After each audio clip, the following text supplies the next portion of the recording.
रूस यूक्रेन जंग से जुड़ी एक और बड़ी खबर। दावा किया जा रहा है कि रूस के सैनिक वैगनर लड़ाकों के साथ पोलैंड पर हमला करने जा रहे हैं। पोलैंड ने नेटो को अलर्ट कर दिया है। पोलैंड ने स्पेशल फोर्स के 2000 कमांडो बॉर्डर की तरफ भेज दिए हैं। इस वक्त नेटो की तरफ से भी पोलैंड और लिथुआनिया में 4000 अमेरिकी सैनिकों के पहुंचने की खबर है। राष्ट्रपति पुतिन डंके की चोट पर कह रहे हैं कि पोलैंड पर हमला करना बहुत जरूरी हो गया है। पुतिन का यह भी दावा है कि रूस के खिलाफ यूक्रेन और पोलैंड मिलकर जंग कर रहे हैं और इसीलिए रूस ने अब पोलैंड के ऊपर डबल हमला करने का प्लान तैयार किया है।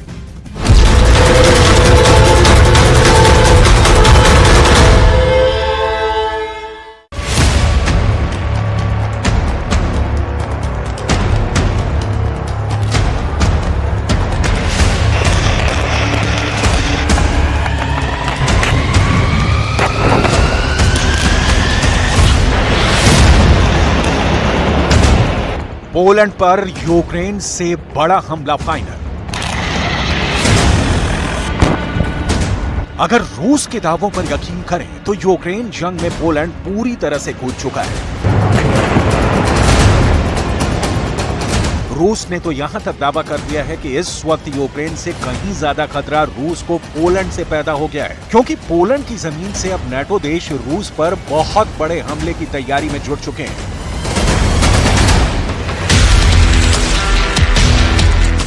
रूस के खुफिया एजेंसियों का यहां तक दावा है कि बेलारूस से सटी पोलैंड की सीमा पर पोलैंड ने 2000 से ज्यादा स्पेशल फोर्स के कमांडो भेज दिए हैं। इधर नाटो की जंगी तैयारी को देखते हुए रूस ने भी नाटो से व्यापक और बड़े स्तर पर जंग करने की तैयारियां शुरू कर दी हैं।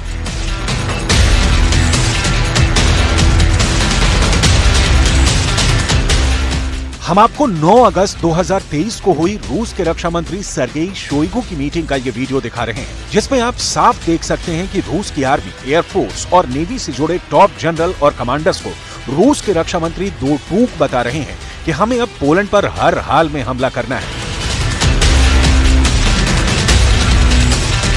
रक्षा मंत्री सर्गेई शोइगु के जंगी तेवरों का असर साफ तौर पर रूस के जनरल और कमांडरों पर देखा जा सकता है। रूस की राजधानी मॉस्को में हुई मीटिंग में तनाव और गुस्सा साफ देखा जा सकता है। राष्ट्रपति पुतिन के कहने पर हुई इस हाई लेवल वॉर मीटिंग में तय हो चुका है कि नाटो देश पोलैंड पर यूक्रेन से कहीं बड़ा हमला रूस करने जा रहा है।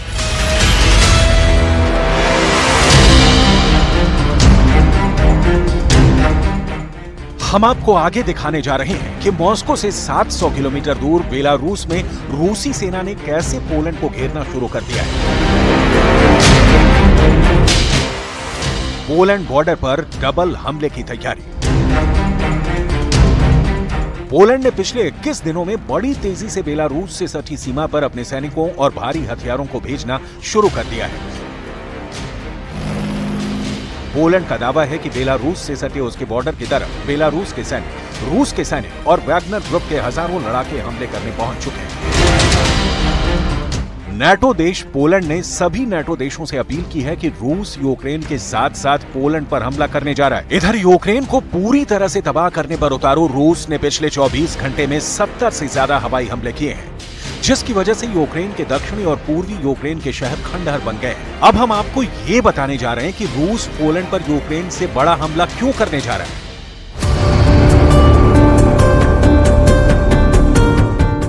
हार गया यूक्रेन, जंग करने को मजबूर नाटो।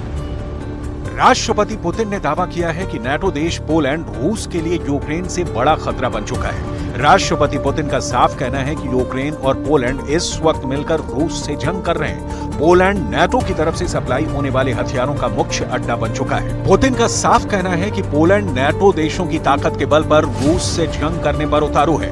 पुतिन का यहां तक कहना है कि पोलैंड यूक्रेन को अपना हिस्सा मानता है, लेकिन पुतिन ने पोलैंड को साफ चेतावनी दी है कि रूस पोलैंड पर यूक्रेन से बड़ा हमला करने जा रहा है। पुतिन ने यह भी धमकी पोलैंड को दी है कि अगर बेलारूस पर हमला किया तो इसे रूस पर हमला माना जाएगा और बेलारूस की तरफ से रूस पूरी ताकत से जंग करेगा। जानकारों के मुताबिक इस वक्त यूक्रेन नाटो की कठपुतली है, तो वहीं पोलैंड रूस के खिलाफ नाटो का मोहरा बन चुका है। Коллективный Запад ведет против России опосредованную войну, оказывая беспрецедентную поддержку марионеточному киевскому режиму. С февраля прошлого года Украина получила сотни танков более 4000 боевых бронированных машин и бронеавтомобилей, свыше 1100 орудий полевой артиллерии, а также десятки современных реактивных систем залпового огня и зенитных ракетных комплексов западного производства. Совокупный объем помощи государств НАТО, Евросоюза и их партнеров превысил $160 миллиардов. रूस के सामने पोलैंड की सेनाएं 24 घंटे भी नहीं टिक पाएंगी। इसी खतरे को देखते हुए नाटो ने रूसी हमले से पहले ही अपनी फौजों को वहां पर तेजी से तैनात करना शुरू कर दिया है।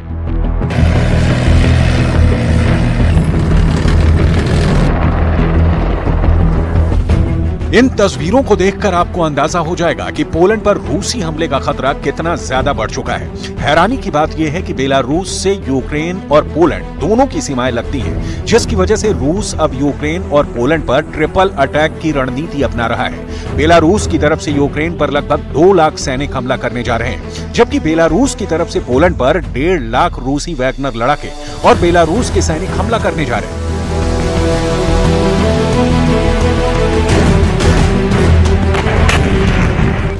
ऐसे में सवाल उठता है कि क्या पुतिन नाटो देश पोलैंड पर हमला करने की हिम्मत कर पाएंगे? इस सवाल का जवाब है कि पुतिन के पास खोने के लिए कुछ नहीं बचा है। अगर यूक्रेन जीत भी लिया तो फिर पोलैंड की तरफ से रूस पर नाटो हमले शुरू कर सकता है। इसीलिए अब पुतिन ने तय कर लिया है कि यूक्रेन जीतने से पहले पोलैंड पर हमला शुरू कर दें, ताकि नाटो का ध्यान यूक्रेन से ज्यादा पोलैंड को बचाने में लग जाएगा, क्योंकि पोलैंड नाटो का मेंबर है। Inne państwa sojuszu. Taki jest fundament z naszego punktu widzenia Sojuszu Północnoatlantyckiego. Najważniejsza gwarancja bezpieczeństwa. To dlatego jesteśmy w Sojuszu Północnoatlantyckim, że on właśnie to gwarantuje. Gdybyśmy dzisiaj mieli dać tą gwarancję Ukrainie, polscy żołnierze musieliby jechać na front. Ja jako prezydent takiej decyzji podjąć bym nie chciał.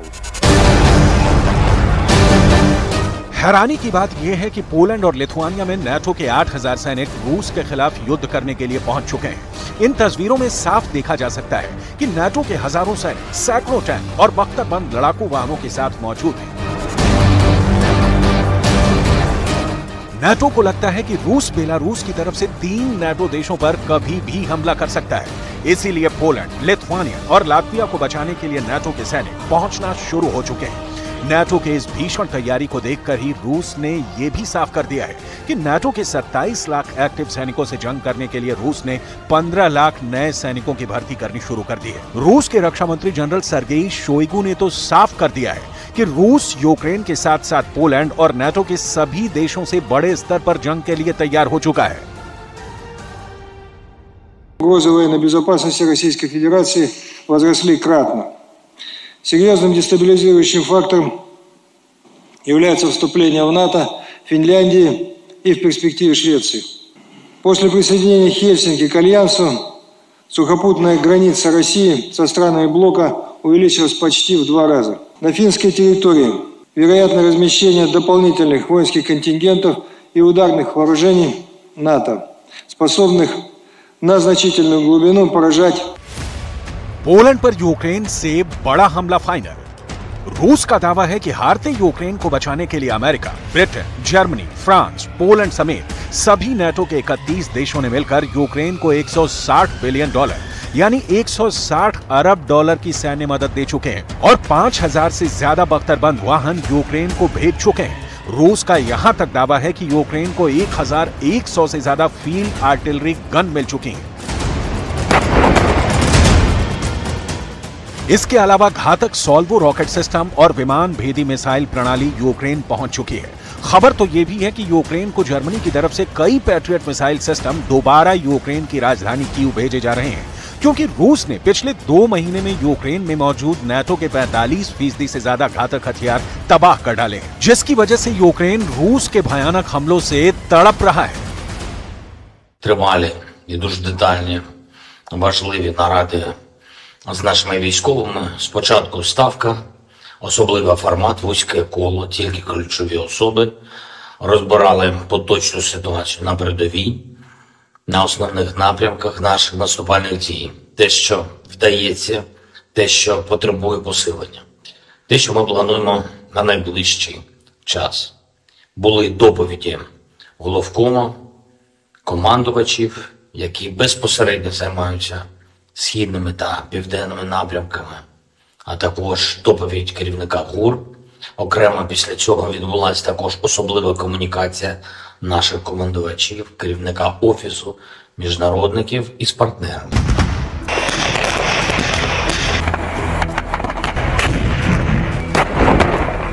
अब तो रूस की top खुफिया एजेंसियों ने भी ये दावा कर दिया है कि रूस को 100 से ज्यादा लेपर्ड 1 सीरीज के टैंक दोबारा से मिलने जा रहे हैं। दुनिया भर के टॉप डिफेंस एक्सपर्ट्स का साफ कहना है कि नाटो ने रूस की ताकत और जंग करने की क्षमता को बेहद कम आंककर बहुत बड़ी गलती कर दी है। डिफेंस एक्सपर्ट्स का साफ कहना है कि नाटो को लग रहा था कि 1 साल की जंग के बाद रूस के हथियार खत्म हो जाएंगे और रूस यूक्रेन से जंग हार जाएगा। इसीलिए नाटो यूक्रेन को 20 लाख करोड़ के हथियार देता रहा। लेकिन अब नाटो को पता है कि रूस 17 महीने की जंग के बाद कमजोर होने की बजाय बेहद ताकतवर होता जा रहा है, क्योंकि अब रूसी जनरलों ने साफ कर दिया है कि उनके पास नाटो से युद्ध करने के लिए 5000 से ज्यादा नए टैंक, 10 से ज्यादा क्रूज, बैलिस्टिक और हाइपरसोनिक मिसाइलें मौजूद हैं। ऐसे में आप अंदाजा लगाइए कि जमीन पर नाटो रूस का मुकाबला कैसे कर पाएगा। इस पर हम आपको पूरी डिटेल बताने जा रहे हैं। यूक्रेन के साथ साथ रूस नाटो पर हमले की जिस स्तर पर तैयारी कर रहा है वो हैरान करने वाली है। जरा देखिए, पोलैंड बॉर्डर पर डबल हमले की तैयारी। रूसी सेना के दावे के मुताबिक नाटो से जंग करने के लिए रूस ने रिजर्व में 5000 टैंक तैयार कर रखे हैं। दावा किया गया है कि T-72, T-80 और T-90 जैसे बेहद एडवांस टैंक हमला करने के लिए पूरी तरह से तैयार हैं। रूस ने दावा किया है कि हाइपरसोनिक KH-47 किंजल मिसाइल का उत्पादन 3 गुना हो चुका है। रूस ने दावा किया है कि उसके पास 10,000 से ज्यादा क्रूज, बैलिस्टिक और हाइपरसोनिक मिसाइलें हैं जो नाटो से युद्ध के वक्त इस्तेमाल होंगी। दुनिया में जितनी मिसाइलें एक दिन में बन रही हैं उनसे 3 गुना ज्यादा मिसाइलें रूस हर दिन बना रहा है। शाहिद, अराश्टू, लैंसेट जैसे 20,000 ड्रोन होने का दावा भी रूस कर रहा है। रूस का दावा है कि आत्मघाती ड्रोन को उड़ाने के लिए 12,000 से ज्यादा ड्रोन पायलट को ट्रेनिंग दी जा चुकी है। Что касается польских лидеров, то, вероятно, они рассчитывают под натовским зонтиком сформировать некую коалицию и впрямую вмешаться в конфликт на Украине, чтобы затем оторвать себе кусок пожирнее, вернуть себе, как они считают, свои исторические территории, сегодняшнюю Западную Украину. यूक्रेन से बड़ा हमला पोलैंड पर क्यों होगा, ये पुतिन के तेवरों से साफ हो चुका है। नाटो भी जानता है कि यूक्रेन हार चुका है और नाटो हथियार देने से ज्यादा कोई मदद नहीं कर पाया है। लेकिन अब नाटो ने रूस को पोलैंड की तरफ से इसलिए उकसाना शुरू कर दिया है ताकि रूस नाटो देश पोलैंड पर बेलारूस की तरफ से घातक हमला करे और नाटो को रूस पर हमला करने का मौका मिले। अब देखना होगा कि रूस बेलारूस की तरफ से पोलैंड पर किस दिन हमला करता है।